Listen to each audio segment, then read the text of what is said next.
Well, hey there, folks. I'm Meteorologist Matt Barrentine. We are watching the tropics once again, even into the middle of November here. Actually, I guess by the time this thing actually gets itself going, it may still be the middle of November. I guess if today's the 12th, we're talking towards the end of the week and going into the weekend. But basically, this, whatever happens, could be carrying on into late November.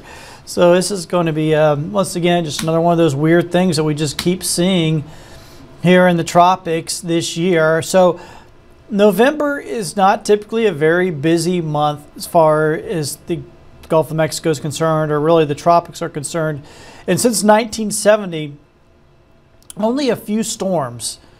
You know, we're going back more than 50 years.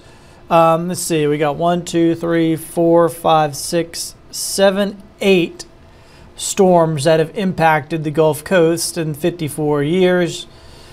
You do the math about every 6 years or so, right? That we're seeing a storm make a landfall. And these are generally, except for one, Kate, in 1985, these are all tropical storms. So they're generally pretty weak.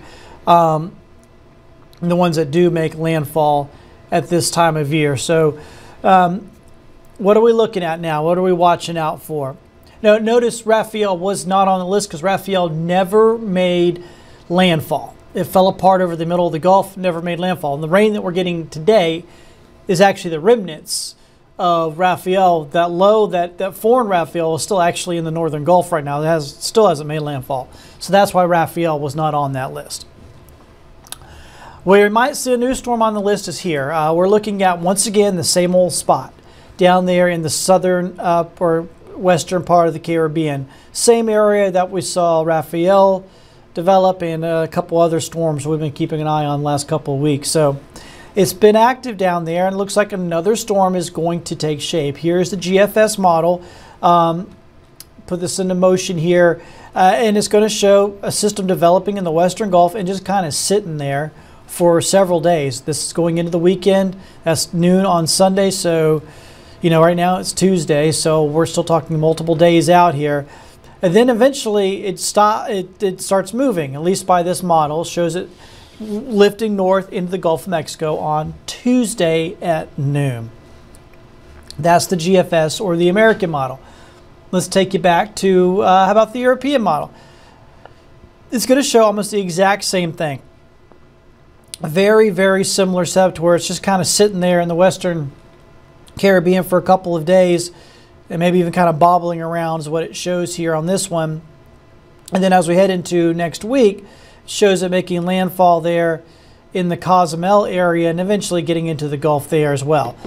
So the two main models are very similar, and they both show this system eventually getting into the Gulf. Now, once it gets in the Gulf, it's going to have to deal with wind shear, particularly in the northern half of the Gulf. So I don't have any concerns really of this reaching all the way to the northern Gulf Coast. Where the folks that are going to have to watch out for an actual tropical system making landfall, it's going to be more likely into southwest Florida. And if we go back to this map, the November named storms that have happened since 1970 and made landfall on the Gulf Coast, as you can see, 1, 2, 3, 4, 5 of them made landfall in southwest Florida.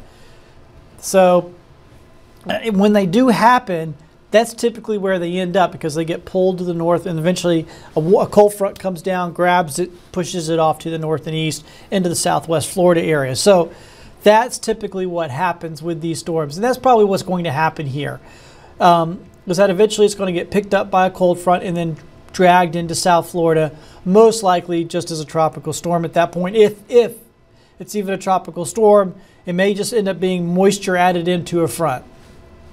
So that's what we're watching out for. It's going to be an interesting one to have this late in the season. If it does do, especially with that GFS, the American model has it basically completely stationary for about 4 or 5 days down there. Of course, if it's stationary that long, that means there's no steering currents, and that's really why the things get squirrely with this. It could end up in a lot of places, but the main models are showing a very similar setup to where it kind of sits out there in the Caribbean for a while, then eventually starts to lift off to the north. Now, whether that lifts north into the Gulf or it completely falls apart is too early to know yet, but just stay tuned. We're going to obviously be tracking this here at Fox 10. We'll let you know what's happening with this storm. Like I said, I have no real concerns for it ever getting to us because there's too much wind shear in the northern Gulf. fronts coming down that creates a lot of wind, about 30,000 feet above our heads is just a big river of air called the polar jet stream. And that's going to rip any tropical system apart. So no worries for us, but it'll be interesting to see if it can work its way into the Gulf and then maybe eventually make a landfall over there in southwest Florida. That's a possibility we'll be watching out for. Once again, you can check us out on Fox News 3, 4, and 5 tonight. We're going to have all the latest on this and, of course, just your regular forecast. Thank you so much for joining us here. Hope you have yourself a great day, and we'll catch up with you soon.